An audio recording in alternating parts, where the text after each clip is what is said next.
for a couple of people to sit down. I'm Bertie from Eurogamer. Thanks for coming. I hope you have a wonderful day.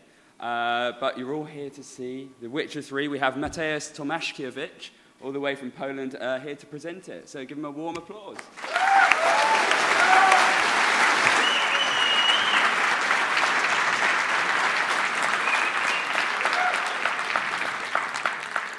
Thank you very much. Thank you for introduction. I'm going to talk a little bit about the development process of The Witcher 3 from a designer perspective. But before we go to that, I'd like to remind everyone a little bit about our company. Probably most of you already know that. We made The Witcher games, so The Witcher 1 and The Witcher 2, Assassins of Kings. Right now we are working on 2 new titles, which are The Witcher 3 Wild Hunt and Cyberpunk 2077.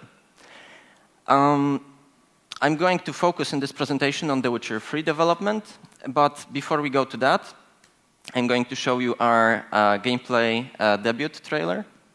So, there you go. Product not yet rated.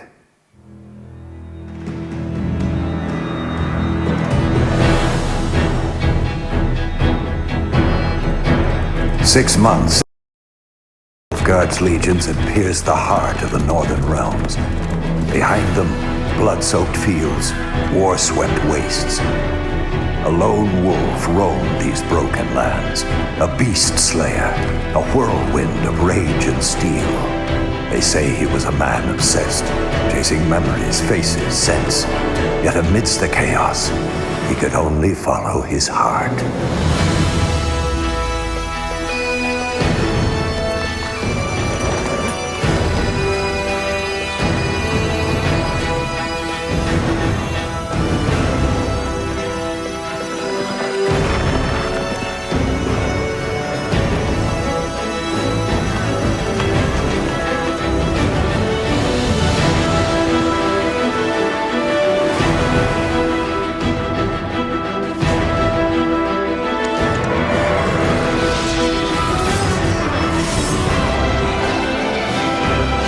Some fight for glory, justice, or gold. I fight for those I hold dear. I'm Geralt of Rivia, the Witcher.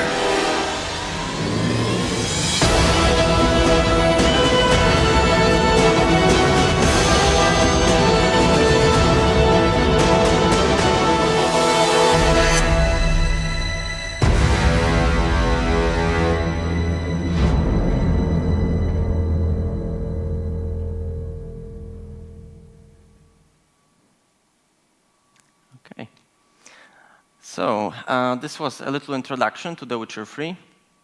And before I start talking about the subject of my presentation, so combining complex storyline with open world game, I'm going to talk a little bit about key features of our previous games. So, first of all, complex and mature storyline. We always gave a lot of effort in our games to make the storyline very mature, to make it very interesting, to make it very well developed, and to make the characters interesting. Also, the second thing that we, especially at Witcher 2, took care of was cinematic storytelling, which was dynamic, which gave you this feeling that events have fast pacing and that you feel that you have a drive to do each quest. Strong, interesting characters. I already spoke about this. We took always great care about introducing characters properly, to make good connections between them, to make them convincing, and each of them with interesting base stories. And of course, graphics and our unique art direction. Still, aside that we are very proud of our previous games, we felt that our games lack something. And that something, in our understanding, is exploration. In our previous games, we really felt the need to implement more open environments, which would allow the players to immerse themselves with the game world deeper. And we believe that making the game open world is a great tool to do so, because the environment feeling that this world is really living, and everyone in it has their own lives, and it's convincing. So, sounds good enough, right? But easier said than done.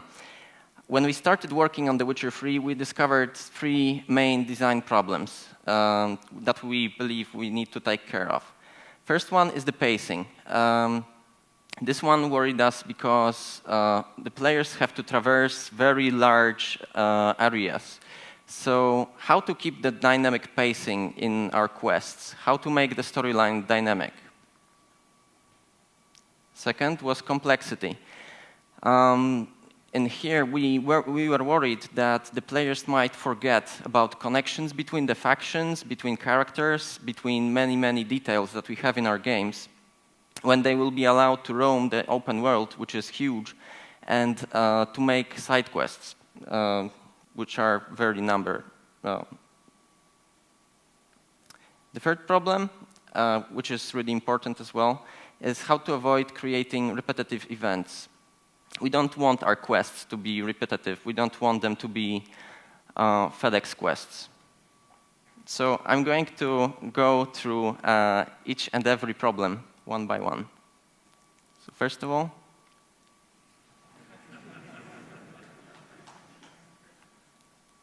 dynamic pacing versus open landscape. So the thing that I mentioned before, running long distances only to see a single dialogue or event is annoying, because if you traverse a long distance, you are counting on seeing something interesting. You're counting on doing many important and interesting things at that spot. And another thing, from a designer perspective, from a quest designer perspective, is that it's hard to predict which path will be chosen by the player. This means that we won't be able to put a number of events between those 2 spots. So you won't have this dynamic pacing because of that. Our solution is something that we called event clusters. The event cluster is a region of the open world in which quest events take place. As you can see on the illustration, which is here, when the players are playing a quest, for example, you are doing a task for the druids at one of the islands. You have a number of tasks that you have to do. That's what those red dots are symbolizing. And when you are told to go to another island, when you go to that island, you have also a number of events there. Thus, we make a chain of events in there. And this chain of events means that we can keep dynamic storytelling in this place. Of course, in between those 2 places, you have a lot of side quests, you have a lot of minor quests, you have many things to do. So we took care that the players will always have something interesting to see in those places. Another thing,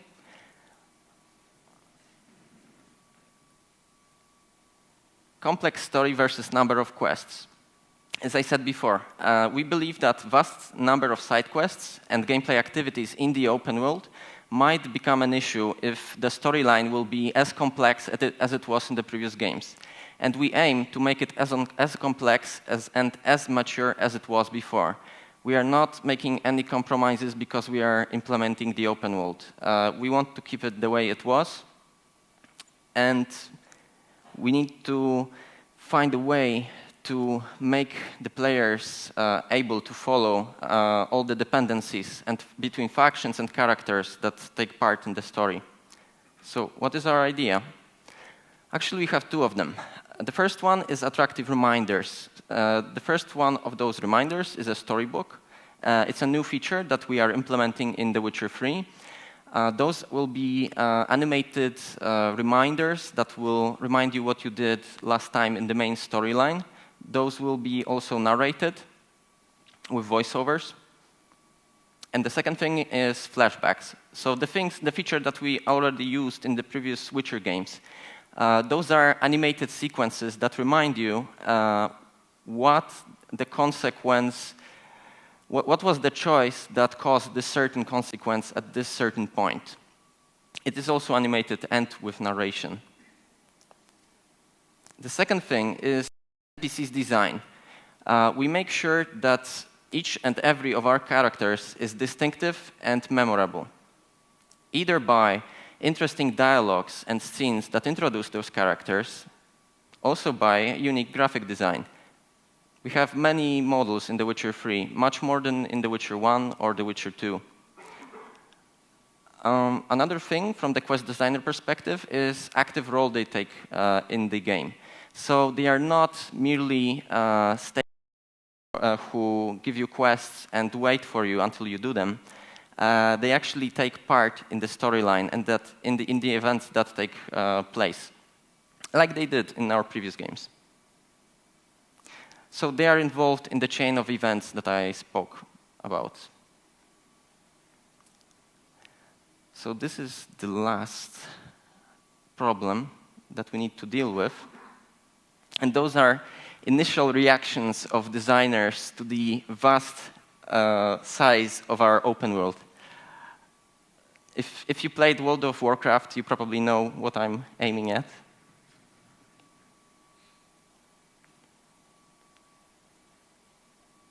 So, how to fill the vast space with content which won't be repetitive and boring? We have divided our quests into a few different types. Monster huntings, major side quests, mini-game quests, and many, many more. And we have made sure that those will be spread between regions in a way that they are not overused in any region of the world. Also, we work hard to put memorable elements in each and every quest. Even the smallest quests that you will encounter in our game will have something that you will remember after you finish the game. So, to sum up, for us, an open world is not a goal in itself. It's more of a tool for increasing immersion with the game world. We have designed a number of solutions to combine a complex storyline with an open world. Also, we want to keep all the qualities of our previous games in The Witcher 3, combining them with an open world. So, before I end this presentation, I have one more video for you.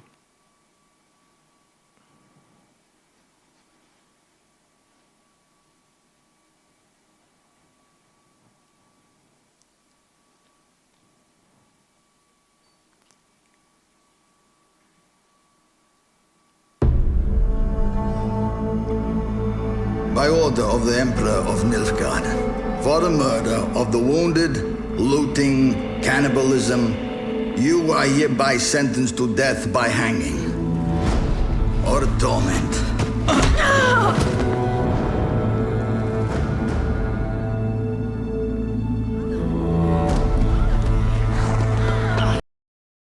Medal. Take the reward and let's go. Help me! Knew you witches wouldn't scorn imperial gold. Tough hunt. Tougher than yours, that's certain. Evil is evil. Lesser, greater, middling, makes no difference. Come with me! Bring her down. Do it my way. You like that, you bitch? Get the hammer. Kick her teeth in. The degree is arbitrary, the definition's blurred. If I'm to choose between one evil and another, I'd rather not choose at all. Just make it quick, Geralt. What the?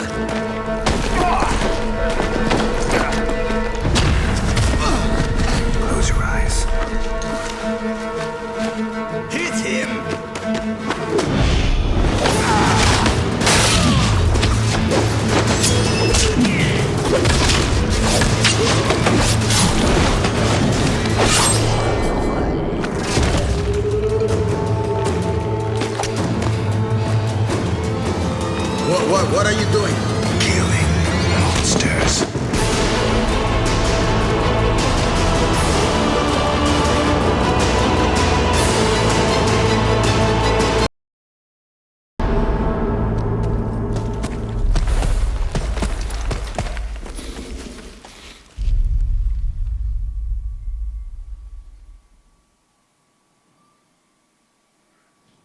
Thank you very much for listening.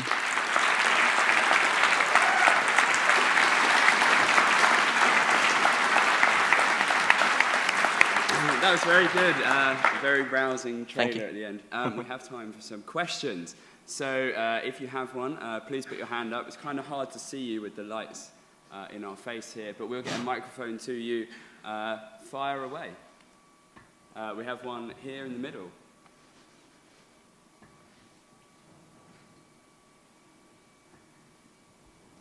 I was just wondering, can you comment on how you found development to be on the PlayStation 4 and the Xbox One, and how the game will compare between high-end PCs and the next generation platforms?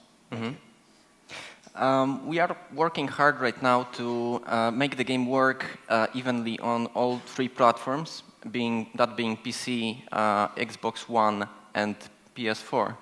And we hope that we will manage to keep the high standard of graphics at each three platforms.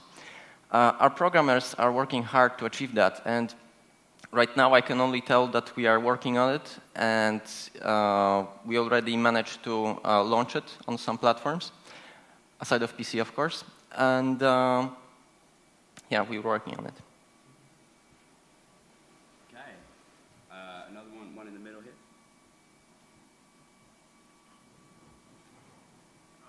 It's the third in a series, obviously. You mentioned the sort of complex storyline and characters.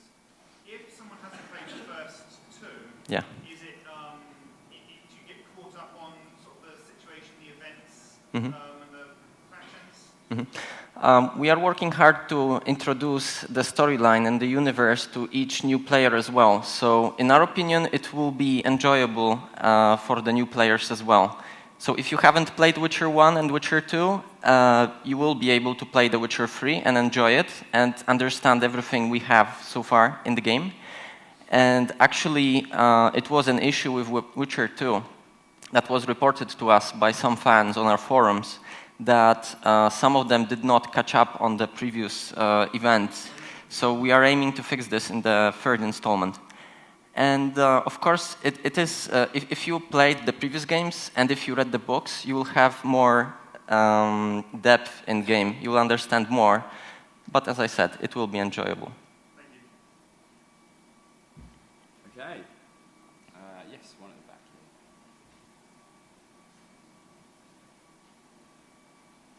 here. This guy in the middle, is someone?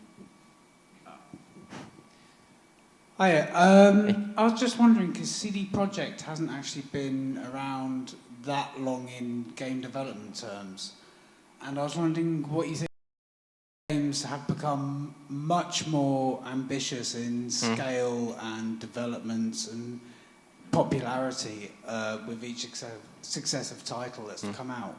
And I was wondering what you thought about the way that the company might have changed in terms of its size and its focus, and whether you think it might have actually created difficulties as well as opening new arenas for exploration. Yes, the company has grown very large throughout the years. I mean, it still can't compete with the biggest companies out there. But in comparison to the size of our company in the previous years, it's much bigger. It's much harder to coordinate between departments because we have many more people. For example, during production of The Witcher 2, we had around 4 quest designers, and right now we have 8. And other departments have grown more as well. Also, of course, we have a whole independent team that is working on the Cyberpunk game. And we had to do some changes in the structure of the studio as well, so we can manage 2 huge projects at the same time. And lately we have acquired also a studio in Krakow, and this studio is helping us. And of course, they are also working on something of their own, which I can't say yet on what. And it's going pretty well, I'd say. It has grown bigger, but we didn't lose those values that we adhered to before.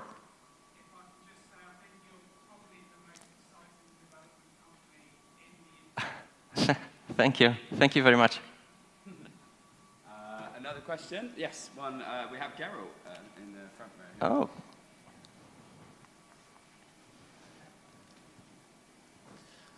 Is there going to be a role for Yennefer or Ciri in the third game?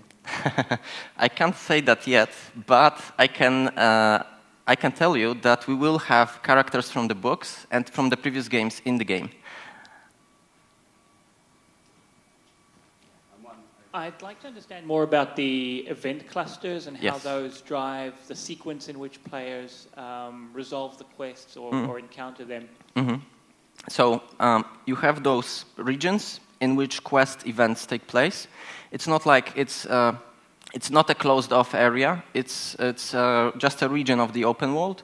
And let's say you're playing one quest, and this quest takes part in this region. So you have a series of events, a chain of events that take part in there. Like, to give you an example from The Witcher 2, when you went to Vergen, when it was under siege, you had a series of scenes in there. You had many cutscenes, you had many exciting things going on in there. And in Witcher 3, you will have that as well, but we couldn't spread it between the whole landscape of the open world, because it would run too thin, and you wouldn't feel this dynamic pacing. So those events are just placed closer one another. So you have, like I said, if you are on one island, let's say in a village, you have a number of events in there. And then if you're asked in a quest to go, for example, to a forest on the other side of the island, if you go there, you will have another series of events in the forest. I don't know if that's... There's less zigzagging back and forth. Yeah. But what we wanted to avoid is to send you, to a different side of map just for one dialogue or for just one simple task. That's what we try to avoid. Thank you. Any more questions? Yeah, one in the middle, then we have one down the front.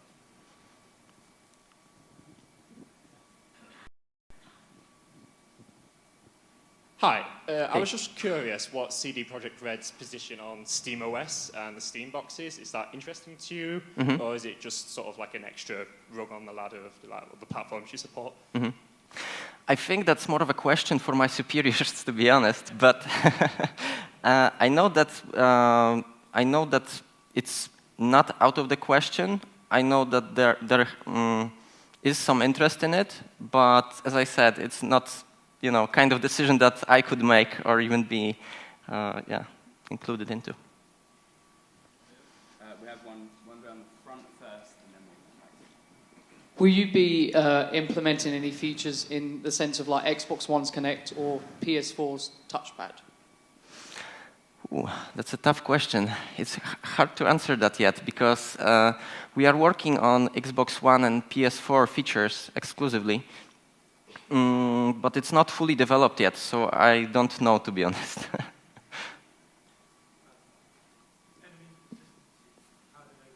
Excuse me?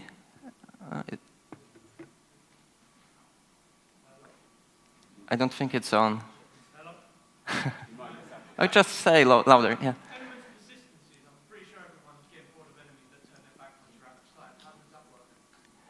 Yeah. Do I understand correctly? You're asking about enemies' consistency?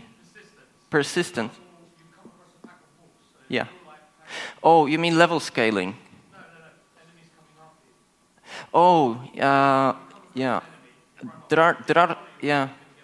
There are some enemies that will chase you if you lure them out of their encounter areas, and there are some that will keep to their lairs or their regions.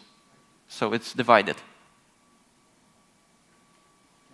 One just behind, nice and close. Hello? Yes, Hey. it's working. Yeah, first of all, let me just say that the trailer that you just showed us was pretty impressive. Thank you. I'd just like to talk more about the combat in the game and how that's changed from the previous ones to Witcher 3. Actually, it's a shame that there is no gameplay designer with me. They would talk about this much better. But from what I know, the combat is much more intimate. So It's not as chaotic as it was in Witcher 2, but still as challenging as it was. The pacing of the combat is a little slower, so you can see what your enemies are aiming to do. We have removed rolling animation. We know that fans didn't like it too much. So we have added pirouettes instead of it. We have the same amount of signs, but we have added bonus functionality to each one of them. So you have simple cast, for example, or you can prolong the cast of the spell. So on an example of Igni spell, you can either just cast a wave of fire or hold it and use it like a... I see it as a flamethrower, but people from gameplay don't like it to call it that way. What else? We have much more monsters that we had in the previous game, and we aim to have more opponent types.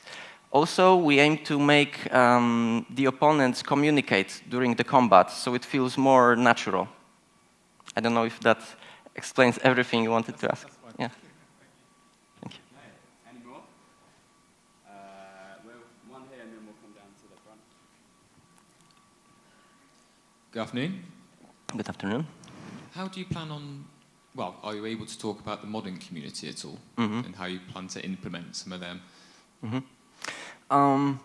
We have released REDKit tool for The Witcher 2 some time ago, and for Witcher 3, we are aiming to release the REDKit sooner than we did for The Witcher 2.